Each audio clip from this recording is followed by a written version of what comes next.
ফেনীতে ১১ দলীয় জোটের নির্বাচনে জনসভায় জামায়াত আমিরের জনসভা ঘিরে উচ্ছ্বসিত নেতাকর্মীরা। এ নিয়ে জানতে ফেনী সরকারি পাইলট উচ্চ বিদ্যালয় মাঠ থেকে যুক্ত হব তানভীর চৌধুরীর সঙ্গে। তানভীর, ৮টায় আসলে জামায়াতের আমিরের এখানে বক্তব্য দেবার কথা। জনসভা কখন নাগাদ শুরু হতে পারে? এই মুহূর্তের কি অবস্থা? সমাবেশ স্থলে কি মানুষ আসতে শুরু করেছে কিনা? নির্ধারিত ঘোষণা অনুযায়ী ফেনী সরকারি পাইলট উচ্চ বিদ্যালয় মাঠে আজ ১১ দলীয় জোটের যে নির্বাচনী জনসভা সেটি অনুষ্ঠিত হবার কথা রয়েছে।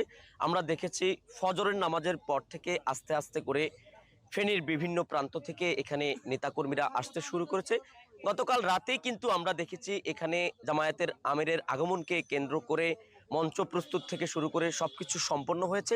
জেলা জামায়াতের সাথে আমরা কথা বলেছিলাম, তারা ধারণা করছে আজকে এই ফেনী সরকারি পাইলট উচ্চ বিদ্যালয় মাঠে লক্ষাধিক মানুষের যে গণজামায়াত সেটি হবে। আর আইন শৃঙ্খলা রক্ষাকারী বাহিনীর কথা যদি আপনাদেরকে একটু বলি, এখানে আসলে জামায়াতের আমিরের আগমনকে কেন্দ্র করে আমরা এখানে দেখেছি আইন শৃঙ্খলা বাহিনীর যে বাড়তি নজরদারি সেটা আমাদের চোখে পড়েছে। পুলিশ, র্যাব, সেনাবাহিনী সড়কে টহল দিচ্ছে। এছাড়াও আজকে এখানে জামায়াতের আমিরের সাথে আসবে হাসনাত আব্দুল্লাহ, আসার কথা রয়েছে।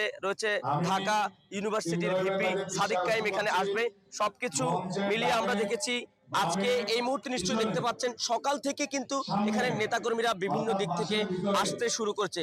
৮টায় এখানে জামায়াতের আমির এসে মঞ্চে ওঠার কথা থাকলেও আমরা দেখেছি আসলে তাদের যে পূর্বের নির্ধারিত ঘোষণা থাকলেও ৮টার কিছু সময় পরে এখানে জামায়াত আমির আসতে পারে, এমনটাও আমরা একটু আগে জামায়াত নেতাদের সাথে কথা বলছিলাম। আমি যদি একটু দেখাই, ঠিক এই মঞ্চটি থেকে কিন্তু এখানে জামায়াতের আমির বক্তব্য রাখবেন। ফেনীর ৩টি আসনে জোট তথা জামায়াতের যে সমস্ত প্রার্থীরা আছে তারাও এখানে আজকে উপস্থিত থাকবেন। ফেনী ১, ২ এবং ৩, এই ৩টি আসনে ফেনী ১ আসন থেকে জামায়াতের দাঁড়িপাল্লা নিয়ে লড়ছে এস কামাল উদ্দিন। ফেনী ২ থেকে জোটের প্রার্থী যিনি ১১ দলীয় জোটের হয়ে মুজিবুর রহমান মঞ্জু, এবি পার্টির চেয়ারম্যান। এবং ফেনী ৩ থেকে দাঁড়িপাল্লা প্রতীক নিয়ে লড়ছেন ডাক্তার ফখরুদ্দিন মানিক।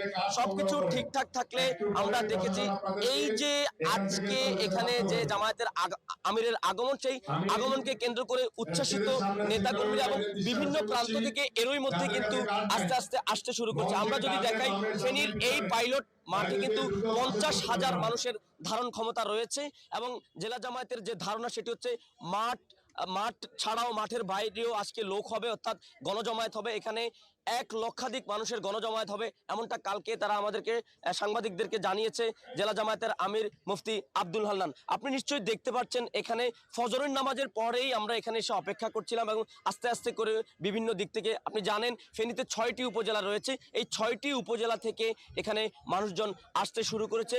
সবকিছু ঠিকঠাক থাকলে সকাল ৮টার কিছু সময় পরে এখানে জামায়াতের আমির ডাক্তার শফিকুর রহমান মঞ্চে উঠবেন এবং ভাষণ প্রদান করবেন ফেনীবাসীর উদ্দেশ্যে।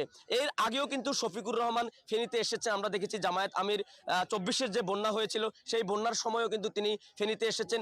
এরপরেও আরও একবার তিনি ফেনীতে এসেছেন। ফেনীর যে বল্লামুখা বাঁধ, সেই বাঁধ পরিদর্শনের জন্য কিন্তু জামায়াতের আমির ফেনীতে এসেছেন। তো এই মুহূর্তে আমরা এখানে এসে সরজমিনে যেটা দেখতে পেরেছি সেটা হচ্ছে বিভিন্ন প্রান্ত থেকে নেতাকর্মীরা আস্তে আস্তে আসতে শুরু করেছে এবং কিছু সময় পর ৮টার কিছু সময়ের পরেই এখানে যারা নেতাকর্মী আছে তারা কিন্তু এখানে আমাদেরকে জানিয়েছে জামায়াত আমির মঞ্চে উঠবেন। তো এই ছিল তামান্না আমার কাছ থেকে ফেনী থেকে জামায়াত আমিরের আগমনের সর্বশেষ।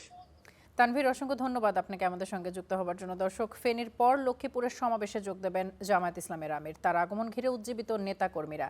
এ নিয়ে জানতে লক্ষ্মীপুর থেকে যুক্ত হব আন নাজমুস সাকিবের সঙ্গে। সাকিব, শুভ সকাল আপনাকে। সমাবেশের প্রস্তুতি কেমন দেখছেন? দুপুর নাগাদ এই সমাবেশ শুরু হবার কথা। দলীয় প্রধানের কাছে আসলে স্থানীয় নেতাকর্মীদের প্রত্যাশা কি? বাংলাদেশ বাংলাদেশ জামাত ইসলামের আমির ডাক্তার শফিকুর রহমান ত্রয়োদশ জাতীয় সংসদ নির্বাচনের যে প্রচারণা, সেই প্রচারণার ধারাবাহিকতায় তিনি আজ লক্ষ্মীপুরে আসছেন। আজ লক্ষ্মীপুরে আসাকে কেন্দ্র করে লক্ষ্মীপুরে ব্যাপক প্রস্তুতি গ্রহণ করেছে বাংলাদেশ জামাত ইসলাম লক্ষ্মীপুর জেলা শাখা। আমি যে স্থানটিতে দাঁড়িয়ে আছি এটি হচ্ছে লক্ষ্মীপুর আদর্শ সামাদ স্কুল মাঠ।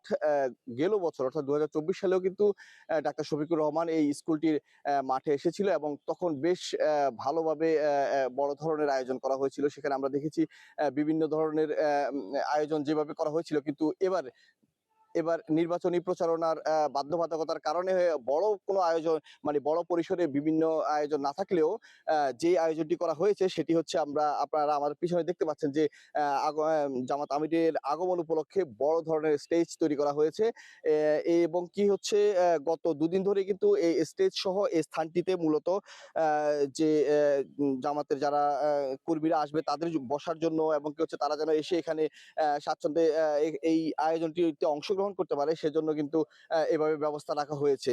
এর আগেও কিন্তু জামাতের আমিরের আগমন উপলক্ষে গত পরশু রাতেও কিন্তু আমাদেরকে লক্ষ্মীপুর জামাতের যিনি দায়িত্বে আমির আছেন মাস্টার রুহুল আমিন, তিনি আমাদেরকে সংবাদ সম্মেলনের মাধ্যমে জানিয়েছেন যে এখানের মধ্যে কি কি ধরনের আয়োজন থাকবে বা কি কি ধরনের প্রস্তুতি রাখা হবে। সেই ধারাবাহিকতা কিন্তু আমরা দেখতে পাচ্ছি যে তাদের প্রস্তুতি মোটামুটি বলা যেতে পারে সম্পূর্ণভাবেই শেষ হয়েছে এবং তারা পরিপূর্ণভাবে এখন ডাক্তার যে শফিকুর রহমান জামাত আমির তাকে রিসিভ করার জন্য তারা প্রস্তুত হয়ে আছেন।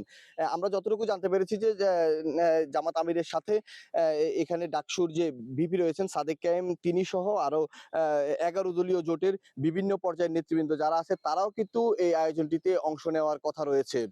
প্রিয় দর্শক, আমরা আপনাদেরকে জানাতে চাই লক্ষ্মীপুরের যে এই আয়োজনকে কেন্দ্র করে লক্ষ্মীপুরের যারা হচ্ছে এই 4টি যে আসন রয়েছে এই 4টি আসনের যারা প্রার্থী রয়েছে, বিশেষ করে এই 11 দলীয় জোটের প্রার্থী রয়েছেন, পাশাপাশি হচ্ছে জামাতের 3টি আসনে জামাতের প্রার্থী রয়েছেন, সেই প্রার্থীরাও কিন্তু ইতিমধ্যে এসে এই স্থানটি দেখে গেছেন, পরিদর্শন করে গেছেন। এছাড়া গতকালকে রাতে প্রশাসনের পক্ষ থেকে এসেও কিন্তু এই আয়োজনটি কিভাবে হচ্ছে বা নিরাপত্তার বিষয়টা কি তারা জোরদার করার চেষ্টা করেছেন বা নিরাপত্তার বিষয় নিয়েও তারা কাজ করেছেন। এছাড়া বেশ বড় একটি শৃঙ্খলা বাহিনী রয়েছে জামাত ইসলামের নিজস্ব, যারা কিনা এই আয়োজনে যারা অংশগ্রহণ করবেন, বিশেষ করে বিভিন্ন জায়গা থেকে যেসব নেতাকর্মী আসবেন তাদেরকে সর্বাত্মক নিরাপত্তা দেওয়ার জন্য বা গাইডলাইন দেওয়ার জন্য কিন্তু একটি শৃঙ্খলা বাহিনীও তারা কিন্তু এখানে গতকালকে রাতের থেকে কিন্তু এখানে প্রস্তুত রেখেছে। সেই ধারাবাহিকতায় আমরা আজকে দেখতে পাচ্ছি আজকে ফজরের নামাজের পর থেকে কিন্তু জামাতের অনেক লোকজন এখানে আসা শুরু করেছেন এবং কি হচ্ছে তারা এসে এই স্থানটি এখন পরিদর্শন করতেছেন। যদিও